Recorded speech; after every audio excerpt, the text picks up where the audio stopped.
The sound of my alarm is an unwelcome intrusion on a sleep that's been a battle to obtain. I doubt I've been truly asleep for more than an hour or two. Too much on my mind. Did I make the right choice leaving the house yesterday? Did I manage to get Emmy to realize how unreasonable she's been? Am I ever going to manage to get her to stop being unreasonable? Emmy's mom gave me a new perspective the other day, but I'm still not sure that it's the right perspective. She was hurt when I left yesterday, too. I know that part of any conversation is going to have to include an apology about that. Right thing to do or not, I hurt her. I hurry down to the track, eager to talk to Emmy. I think I know what to say. Apologize for leaving first and go ahead from there. Unless, of course, Emmy doesn't show up. Which, from the looks of things, seems like it's the case. It's been about 15 minutes since I got here, and there's no sign of her. She's never late, not unless she's sick, which is unlikely. She probably just doesn't want to see me right now. To take my mind off what that implies, I begin my work warm-up routine and take off around the track. It clears my mind wonderfully. For the half hour I'm running, I don't think about anything but the run. However, once I've finished and Emmy still hasn't shown up, I get a little worried. With any luck, the nurse will know where she is. If nothing else, I can see what he thinks I should do next. "So, last night didn't go too well, I take it," he says. "Huh? You already know?" "I have my ways, and it's not as if I'd missed the distinct absence of your running partner this morning, now would I?" "No, I suppose not," I tell him. "So, what happened?" he asks. "Don't you know already?" "Maybe, but I could be bluffing. Perhaps I'd prefer to get your side of the story before I give any advice." I quickly fill the nurse in on the events of last night, and he takes it all in without changing expression once. Nothing about the whole event seemed to surprise him, although he does seem surprised when I say I didn't follow Emmy. "Chose to talk to her mom instead, huh? Smart move, though I guess it didn't work out too well for you in the end." I tell him, well, I'm not so sure. Emmy seemed apologetic when I left, or at least she seemed that way until she put up her defenses again. The nurse sighs and spreads his hands in a conciliatory gesture. "Frankly," he says, "I'm surprised she let them down at all. Emmy's had a lot of practice on that score. You probably won't get anything else out of her." "I don't believe you," I say. "Is that so? You think she'll tell you the whole tale?" I swear I just saw the nurse's eyes glitter a little. His expression is the same, but he leans forward ever so slightly. "I think she'll open up if I ask her without being an idiot about it, yeah." The nurse gives his enigmatic smile in response and shrugs wide. I think he's enjoying his role a little too much.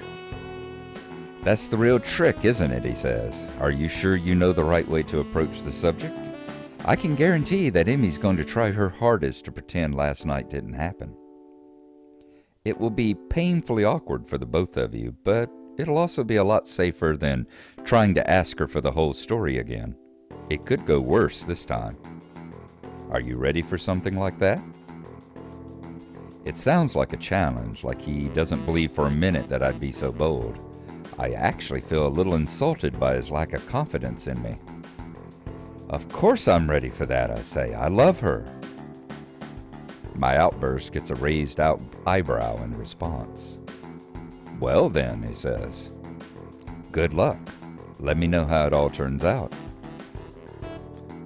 Although he delivers his parting shot with the same smirk as usual, I actually think that the nurse wants me to succeed. I resist the urge to charge directly to Emmy's room to prove the nurse wrong. I've gone in half-cocked before, and the results were less than stellar. If I'm going to do this, I need to figure out exactly what I'm going to say and how I'm going to say it.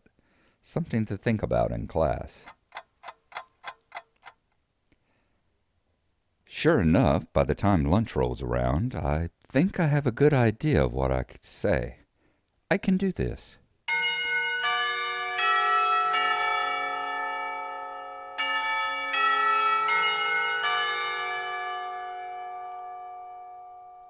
The bell rings, and I grab my lunch and dash up the stairs, eager to be there first.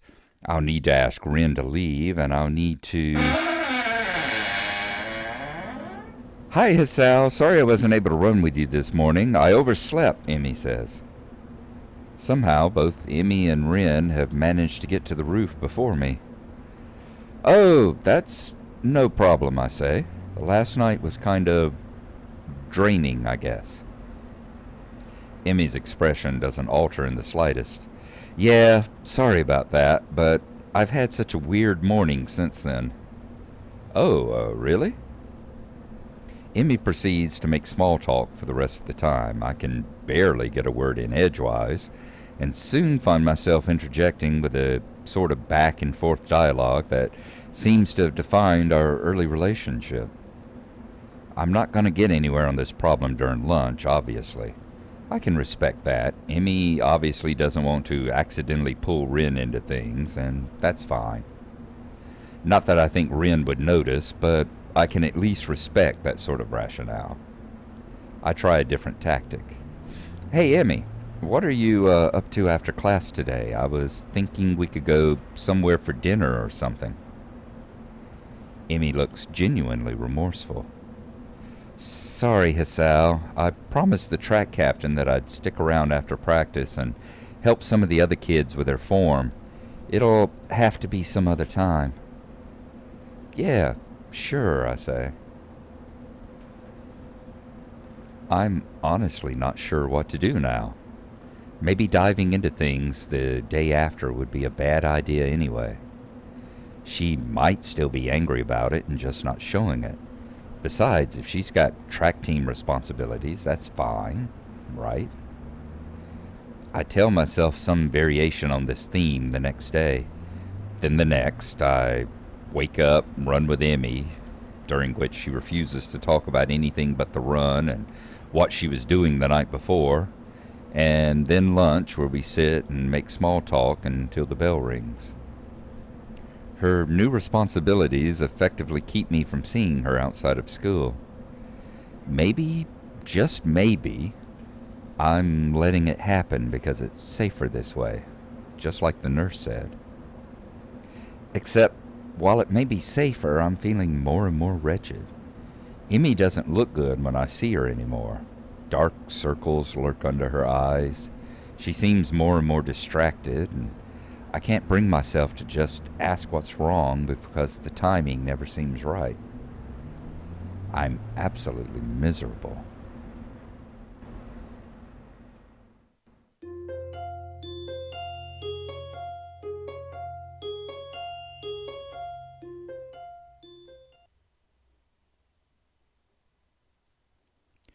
Another lunch comes. I trudge up the stairs to the rooftop like a condemned man. Ren is up there, but Emmy is not. Immediately I worry that something's happened to her. Maybe the lack of sleep finally made her collapse, or something worse. She seemed pretty tired after our morning run. Maybe she fell asleep and didn't even make it to class. Hey, Ren, I say, where's Emmy? In response, I get a rather penetrating look from Ren, and something approaching a frown appears on her face. Is that information really important? Well, I think so. She's usually here with you, isn't she? I don't know. I have no way of being sure. I can confirm that she is, in fact, usually with you when I come up. Well, she isn't now. Does that worry you? Kind of. That seems to end the conversation, and the point becomes moot anyway because Emmy bounds through the door with her usual energy. Hisao is kinda worried about you, Emmy, Rin begins. I don't think he can decide, or maybe I just don't believe him, but I think I'm going to go somewhere less awkward now. I'm so surprised by Rin's being so suddenly forward about, well, anything at all, that I merely watch her head through the door. Emmy is similarly surprised and colors slightly crimson as she stares open-mouthed at me. It occurs to me that I should probably say something, if only to break the awkward silence that has suddenly descended. It's because you weren't here yet, I say. I was, worried about it. Why? You're usually here, so I was worried that something had happened to you. This isn't the first time that I've been late, you know, she says. Did you get worried all the other times, too? Not really. Emmy seems slightly amused by this. I don't know why, but that kind of pisses me off. So why was this time an exception, she says. Maybe it's the light, teasing tone of the question, but something in her response pushes me to be honest, though I can't help snapping at her when I say it. Because you've been worrying me since dinner at your house, that's why. Well, now it's out in the open, and Emmy's eyes are wide, and she looks like she wants to bolt, but she doesn't. Ah, still on that, I see, she says. What? You think I'm supposed to just forget about it? You threw me out of your house.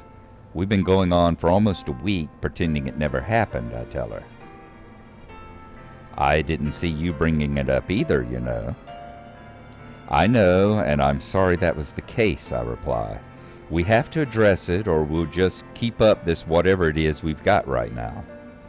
It's killing me to look at how you look right now. Did you know that? Those circles under your eyes and that distracted look in them, and I can't help worrying that I've caused it somehow. Emmy says, you haven't. Trust me. Well, I haven't helped either. I keep pushing you to tell me things that you aren't ready to tell me. Maybe I was wrong to try getting your mother to help me out, but I've been so worried about you that I didn't know what else to do. Emmy says, well, you don't have to worry about me anymore, okay?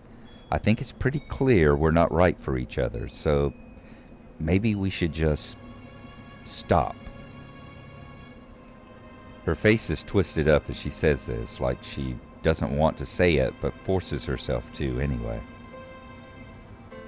I tell her, you don't actually want that, do you? Heck, you can barely bring yourself to say it. Anyway, it won't keep me from worrying about you. I care too much about you to just stop on command. You don't want to tell me what's wrong? That's fine. But I won't stop trying to help you, even if it's just standing by you. Stop saying that, she says. She's shaking now, and as she looks at me, I can see she's afraid and frustrated and a million different things all at once. I shake my head slowly and take a few steps toward her. You know what your mom told me? She told me that you'd never ask for help because you know that you're strong enough to get through anything on your own. But that's not the full story, is it? Her eyes go wide and she takes a step back. I keep going because I think I've finally figured it out. Something tells me I won't get another shot. I put it off for far too long as it is. So I continue. There's no harm in having someone help you, unless you're worried about needing help in the first place. You're scared, aren't you? Because of... I trail off because I don't know for certain what happened to Emmy's father, and I don't want to jump to a conclusion. Well, never mind why, but it's okay to be afraid. You've been running from it and from me for so long, even though you know eventually you have to turn around and face your fear, and I'm going to be there to help you when you do. I won't stop because I don't think you'd want me to. You can understand that sort of determination, can't you? I can see that I've gotten through to her, but she quickly falls back to anger to try and push me away again. Back on your white charger, Hisao? Gotta help the poor cripple face her emotional problems? What do you know about me and about what I've already had to face? You think 2 months of learning to walk again was fun? But I did it, and after I did that, I had to...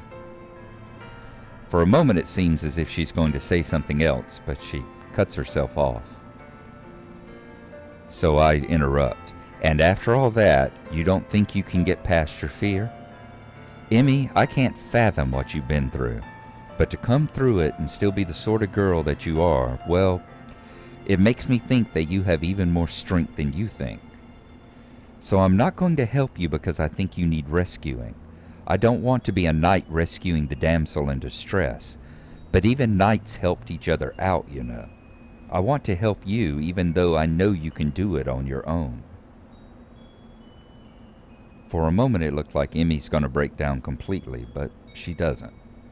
Tears run down her face, but she stares at me steadily. Why are you trying so hard to help me, she says. I'd say it's because I owe you one for helping me out when we first met, but that wouldn't be the truth. The truth is, I just want you to be happy because I love you. Had I ever said that before? We've been in a relationship and it's been pretty obvious that I love her, but did I actually ever speak the words? What did you say? She says. I say it again, savoring the feeling of being able to say it at all, being able to say it and mean it. Emmy seems stunned. I said, I love you, Emmy. I love you. Just you, and that makes me want to stand by you no matter what you have to face. I'm wrapped in a fierce hug then as Emmy begins to sob against my chest. I'm sorry, she says. I'm so sorry about everything, but I'm so scared, Hassao.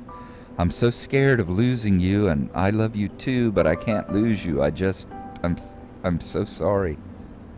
I hold her quietly, shushing her until she settles down. She steps back, a little more composed. Will you come with me tomorrow, she says, back to my house? There are some things I need to show you if I'm going to do this. Of course, I say. Maybe this time we can leave together instead of separately?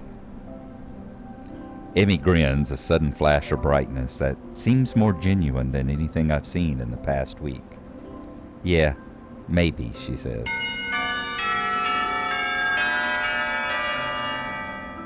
The lunch bell rings, and I curse the universe's poor sense of timing. Are you free tonight, I say? We can talk more then, right?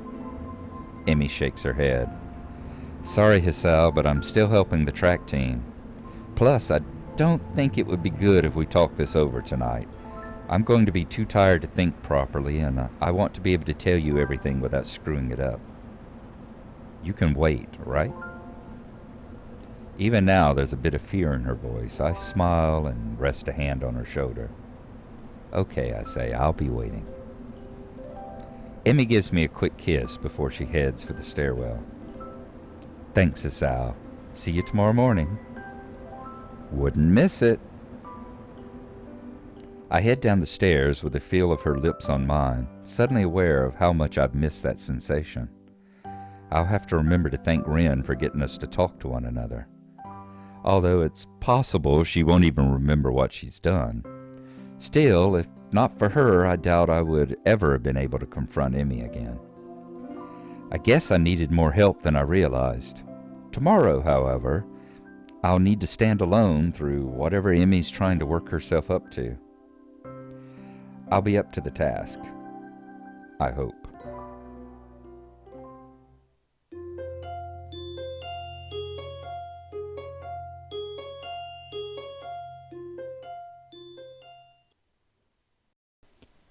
And we finally finish up with Path B here. It did take quite a bit longer than the original Path did. The one where we actually have the big blow up where we go after her at her parents' house and have the big blow up there, and she throws us out of our house, and then we take a week of just not seeing each other before we finally get around to apologizing at the track and making up and and promising each other we'll see each other for the morning run in the morning. And same thing here. It's taken about a week to get there, but we've been having the awkward and painful stage of being around each other the whole time instead of avoiding each other. Been there, done that. It is much more painful in the short term, but much better in the long term, in my experience, to get the big blow up and the big fight out of the way to start with. So here we go. We promised, just like at the end of the previous, we have promised that we will meet her at the track for a run in the morning, and that then she has something she wants to show us or something she has to tell us. And in the next episode, the two paths will converge once more, and we will be finishing up the Emmy story here. For the most part, the conclusion is the same for both paths. There are some very minor differences in the initial parts of the dialogue, like where we're at the track. A couple of lines are different, so we won't be doing separate paths for both of those. Like I said, it's just very minor. One, he talks about, fighting with Emmy at the house, and the other one, he talks about, the nurse giving him advice, that sort of thing. Just minor, one or two minor lines. So otherwise, the story is the same. So we'll just be doing the one episode, and we will see the conclusion to Emmy's path when I post it tomorrow.